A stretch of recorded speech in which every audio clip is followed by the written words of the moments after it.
I left this out last night. I put this out here as a reminder to myself, so I woke up in the morning, I would remember to make sure I vlog today.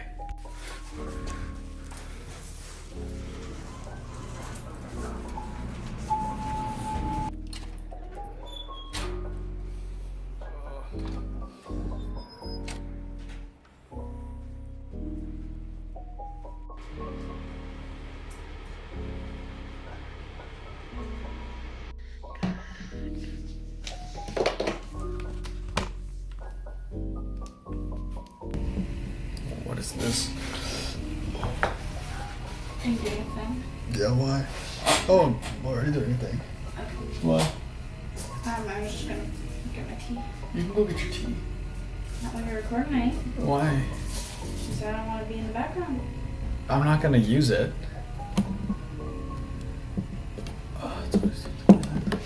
You best not. Perfect, that's my thumbnail. Alright, thanks. It's been a minute since I've done this. Today's a pretty busy one for me.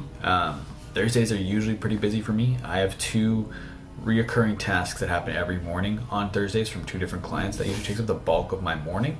And then I've also got a meeting today at lunch, or it's from 12 to 1. So I've got a 1-hour long meeting. I don't have meetings as often as I used to, which is pretty nice to keep as little meetings on my calendar as possible. And then so I've got, after that meeting at 12, I've got about 2 hours to get the rest of my client work done because I'm on a podcast at 3 o'clock as a guest. I'm not hosting, so that'll be really fun. I'm gonna be on the Max Spence Business Podcast, I believe is the name. But yeah, I've got a report to do this morning, then a couple graphics I gotta make, so I'm gonna get to that, but I'm really excited to be back vlogging again. Jeff, taking the bed down, buddy. Come here. Oh, you're heavy, dude.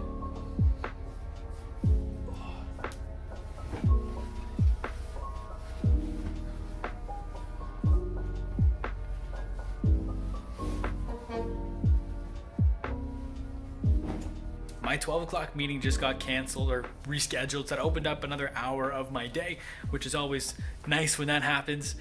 So I used some of that time. I just posted on TikTok actually, because I'm trying to post more on TikTok right now. I just feel like it's a huge opportunity that I'm definitely missing out on, so I want to make sure I'm posting content there consistently. Right now, what that looks like is just me posting clips from my podcast, but I try to keep them super minimally branded so they don't look too out of place on TikTok. They're that zoom quality, so they don't look too crispy, so they might be a little out of place, but it's better than nothing. So yeah, clips from my podcast this week. I have 3 days in a row now for my interview with Tyler Babin. I'd like to start posting some stuff of myself as well, so I'm hopefully maybe gonna start batching like 7 to 10 videos, take 30 minutes to an hour just to kind of record them and quickly edit them, so I can be consistent 1, 2, maybe 3 TikToks a day, hopefully. With the rest of this hour from my canceled meeting, I'm going to work on a content plan for one of my clients for the month of February. Going to try and get most of that done. And then other than that, I think I don't have a ton going on this afternoon. I have my podcast appearance at 3 p.m., which I'm really looking forward to with Max Spence. But yeah, so I'm going to go working on that content plan. I'll hopefully be able to get some content from that podcast to put in here for you guys to check out as well. Definitely need to sharpen, re-strengthen that vlogging muscle though, because like I said, I have a whole new setup for the podcast here, light box, nice lighting, and I didn't even show me setting it up or anything. So, and I also feel like I can't coherently organize my thoughts when I'm vlogging right now. Hopefully that doesn't translate to this podcast, but I'm really excited to jump onto it here and excited to chat with Max. Like my podcast notes, when I sit down and have an interview with somebody, my notes are between 5 to 9 pages, 2,000 to 3,000 words every single time. Holy crap. And that's just because I spend so much time researching and I try to be over prepared. And more often than not, we don't end up covering everything on my podcast, on my notes. So I know I don't need that many notes. I know I can freestyle if the podcast goes down a tangent I wasn't expecting. I can still hold the interview. But for me, my podcast is very structured in the sense that I try to make it as chronological as possible. So we'll start at the beginning, like when you're a kid or whatever, and we'll work our way basically to where you are now, unpacking lessons and different things along the way. And I try to find a couple things that people don't expect me to know. I try to get them to be like, how did you find that? Or what? Like just different reactions. And the reason I do that, and I didn't do that intentionally in the beginning, like in the beginning was I just want to be prepared. I don't want this to go a direction of me not have any questions or anything. But eventually it just became a way to tell someone's story in a really good way. And then over time, I started getting questions over and over again, or not questions, but people being like asking me how I found different things. And eventually, like just within my friend circle, people will point that out, that like in most podcasts, someone will say something about the amount of research that I've done. And I've realized that that kind of allows people to open up a little bit more, because they know I've done a ton of research coming into it.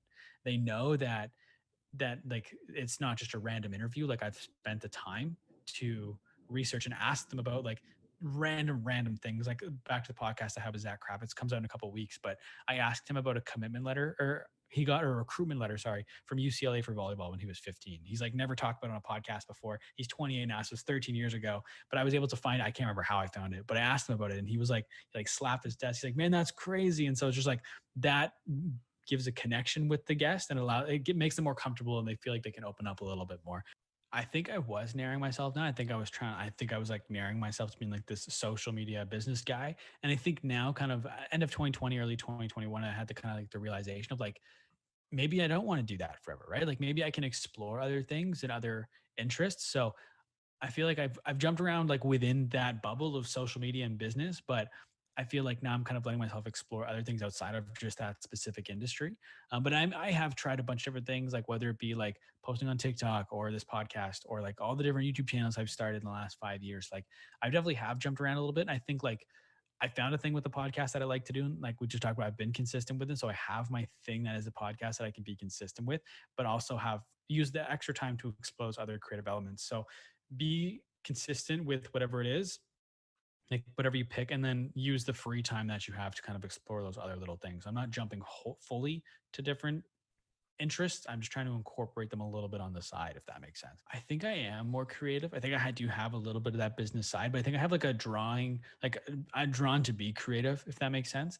Whether that be through this YouTube videos that I've made, or I really like something I was really interested in that I've stopped, that I'm trying to start incorporating in my daily routine now, is writing, like creative writing.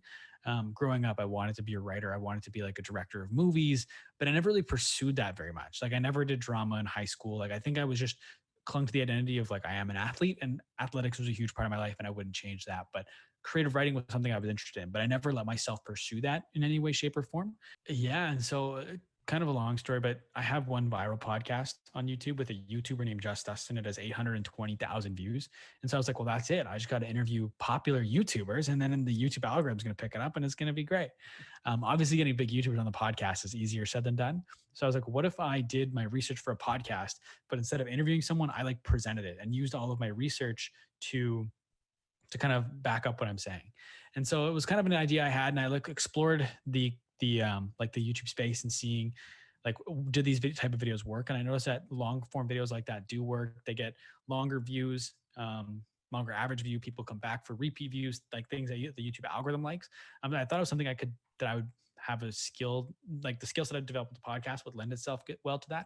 So I figured, you know what, like I'm just going to try it. And I made a list of people that I could do it with. David Dobrik was interesting. I'd never watched him before. I didn't really know much about him. I knew he was a vlogger, and they were all 4 minutes and 20 seconds, but that was kind of the end of my knowledge of David Dobrik. So I was like, I'm going to do David Dobrik because I'm going to come with a clean slate. I think this could be fun. And it kind of let me scratch the creative side a little bit, because my podcast, yes, it's creative, but it's very formulaic at this point. So I feel like I don't get to be extremely creative with the podcast. So with this documentary, it allowed me to be a little bit more creative. And like I said, growing up, I wanted to make movies. I wanted to write. I wanted to be a director. So like this kind of lets me make movies, quote unquote, at home. And so I figured I'd give it a shot, and it would probably play well with the YouTube algorithm. It's something I enjoy doing. I enjoy the YouTuber space. So I just figured I'd give it a shot, see what happens. And I'd like to continue doing them. So it has a decent reception so far, just from the people that have checked it out. But it was literally just like, I wanted to be creative, and this was an idea I had. So I figured, you know what, I'd rather just give it a shot. And if I like it, I'll keep doing them. And if I don't, then I'll let it be a one-hit wonder, I guess. I mean, it took me 2.5 months from starting to figuring it all out, or to releasing it. And I think one of the hardest things, I mean, just editing it took forever. I had like 7 hours of footage of just me. Like it took me 3 days of sitting down in my kitchen recording, like just talking to the camera it was like 7 hours worth of that. And then I had to go and find so I had all the footage just for my research, because it was similar to how I do my podcast. But in timestamp, like I'd listen to a 1 hour interview with David Dobrik, and I'd like have all these notes written down. And I would like take the footage from the interview and I'd put it in my documentary to kind of like, again, back up what I'm saying, or contextualize different things, or move the story forward. and I didn't timestamp everything. So I was like rewatching all these podcasts, trying to find where he said a specific thing so I could clip it and put it in my video. So that was tough. And then so it was just like a grind to get to that point. And like, obviously over the course of that long edit, like I probably put time, like 40 to 50 hours total into from beginning to end of this project, if not longer than that.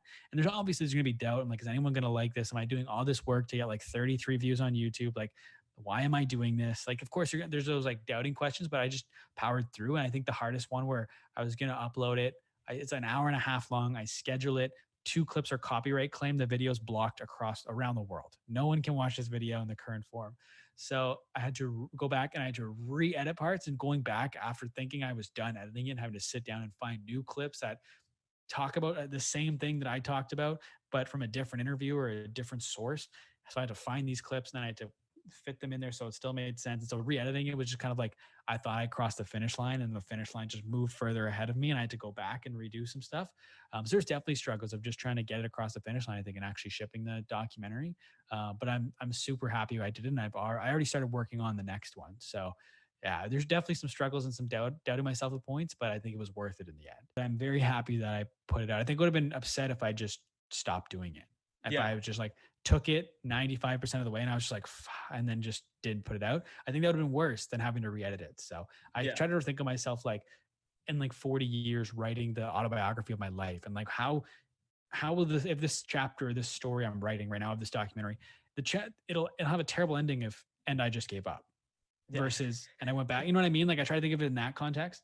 And so that was just kind of, I made sure I got done because I knew I'd be happy once I finally put it out, and I'm stoked that I got to release it, and I've got some nice feedback so far.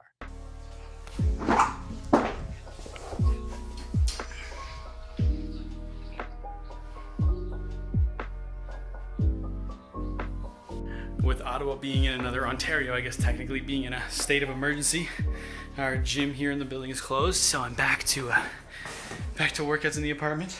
But we make it work, you know, no excuse. Every day, Monday to Friday, working out sometimes in the living room, sometimes in the kitchen, sometimes in the office here. Just gotta make it happen, you know, every day.